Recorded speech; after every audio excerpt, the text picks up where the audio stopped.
Chapter 4. Authority Reasserts Its Rights by Victor Hugo from the book Les Misérables.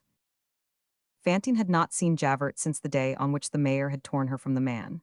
Her ailing brain comprehended nothing, but the only thing which she did not doubt was that he had come to get her. She could not endure that terrible face. She felt her life quitting her.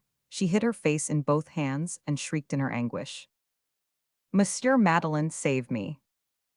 Jean Valjean, we shall henceforth not speak of him otherwise, had risen. He said to Fantine in the gentlest and calmest of voices, "Be at ease, it is not for you that he has come." Then he addressed Javert and said, "I know what you want." Javert replied, "Be quick about it." There lay in the inflection of voice which accompanied these words something indescribably fierce and frenzied. Javert did not say, "Be quick about it." He said, "Bequiabuit." No orthography can do justice to the accent with which it was uttered. It was no longer a human word, it was a roar. He did not proceed according to his custom. He did not enter into the matter. He exhibited no warrant of arrest. In his eyes, Jean Valjean was a sort of mysterious combatant who was not to be laid hands upon, a wrestler in the dark whom he had had in his grasp for the last 5 years without being able to throw him. This arrest was not a beginning, but an end. He confined himself to saying, "Be quick about it." As he spoke thus, he did not advance a single step. He hurled at Jean Valjean a glance which he threw out like a grappling hook, and with which he was accustomed to draw wretches violently to him. It was this glance which Fantine had felt penetrating to the very marrow of her bones 2 months previously. At Javert's exclamation, Fantine opened her eyes once more, but the mayor was there. What had she to fear? Javert advanced to the middle of the room and cried, "See here now, art thou coming?" The unhappy woman glanced about her. No one was present excepting the nun and the mayor. To whom could that abject use of thou be addressed? To her only. She shuddered. Then she beheld a most unprecedented thing. A thing so unprecedented that nothing equal to it had appeared to her, even in the blackest deliriums of fever. She beheld Javert, the police spy, seize the mayor by the collar. She saw the mayor bow his head. It seemed to her that the world was coming to an end. Javert had, in fact, grasped Jean Valjean by the collar. "Monsieur le Maire!" shrieked Fantine. Javert burst out laughing with that frightful laugh which displayed all his gums. "There is no longer any Monsieur le Maire here." Jean Valjean made no attempt to disengage the hand which grasped the collar of his coat. He said, "Javert." Javert interrupted him, "Call me Mr. Inspector." "Monsieur," said Jean Valjean, "I should like to say a word to you in private." "Aloud, say it aloud," replied Javert. "People are in the habit of talking aloud to me." Jean Valjean went on in a lower tone. "I have a request to make of you. I tell you to speak loud. But you alone should hear it. What difference does that make to me? I shall not listen." Jean Valjean turned towards him and said very rapidly, and in a very low voice, "Grant me 3 days' grace, 3 days in which to go and fetch the child of this unhappy woman. I will pay whatever is necessary. You shall accompany me if you choose."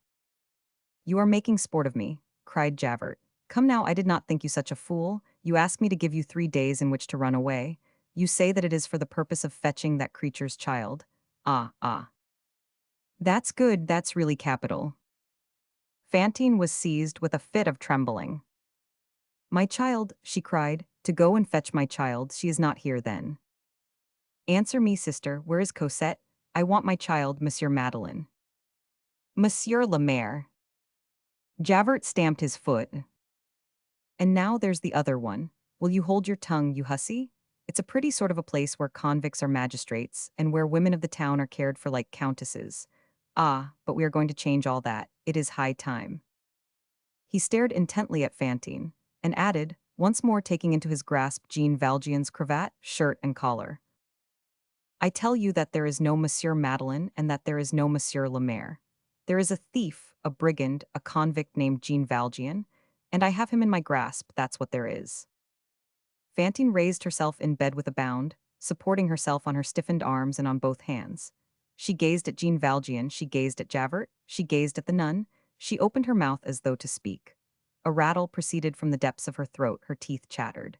She stretched out her arms in her agony, opening her hands convulsively and fumbling about her like a drowning person, then suddenly fell back on her pillow. Her head struck the headboard of the bed and fell forwards on her breast, with gaping mouth and staring, sightless eyes. She was dead. Jean Valjean laid his hand upon the detaining hand of Javert and opened it as he would have opened the hand of a baby. Then he said to Javert, "You have murdered that woman." "Let us have an end of this," shouted Javert in a fury. "I am not here to listen to argument. Let us economize all that. The guard is below. March on instantly, or you'll get the thumbscrews." In the corner of the room stood an old iron bedstead, which was in a decidedly decrepit state, and which served the sisters as a camp bed when they were watching with the sick. Jean Valjean stepped up to this bed, in a twinkling wrenched off the headpiece, which was already in a dilapidated condition, an easy matter to muscles like his, grasped the principal rod like a bludgeon, and glanced at Javert. Javert retreated towards the door. Jean Valjean, armed with his bar of iron, walked slowly up to Fantine's couch. When he arrived there, he turned and said to Javert, in a voice that was barely audible, "I advise you not to disturb me at this moment." One thing is certain, and that is that Javert trembled. It did occur to him to summon the guard, but Jean Valjean might avail himself of that moment to effect his escape. So he remained, grasped his cane by the small end, and leaned against the doorpost, without removing his eyes from Jean Valjean. Jean Valjean rested his elbow on the knob at the head of the bed, and his brow on his hand, and began to contemplate the motionless body of Fantine, which lay extended there. He remained thus, mute, absorbed, evidently with no further thought of anything connected with this life. Upon his face and in his attitude there was nothing but inexpressible pity. After a few moments of this meditation, he bent towards Fantine and spoke to her in a low voice. What did he say to her? What could this man who was reproved say to that woman who was dead? What words were those? No one on earth heard them. Did the dead woman hear them? There are some touching illusions which are, perhaps, sublime realities. The point as to which there exists no doubt is that Sister Simplice, the sole witness of the incident, often said that at the moment that Jean Valjean whispered in Fantine's ear, she distinctly beheld an ineffable smile dawn on those pale lips, and in those dim eyes, filled with the amazement of the tomb. Jean Valjean took Fantine's head in both his hands and arranged it on the pillow as a mother might have done for her child. Then he tied the string of her chemise and smoothed her hair back under her cap. That done, he closed her eyes. Fantine's face seemed strangely illuminated at that moment. Death, that signifies entrance into the great light. Fantine's hand was hanging over the side of the bed.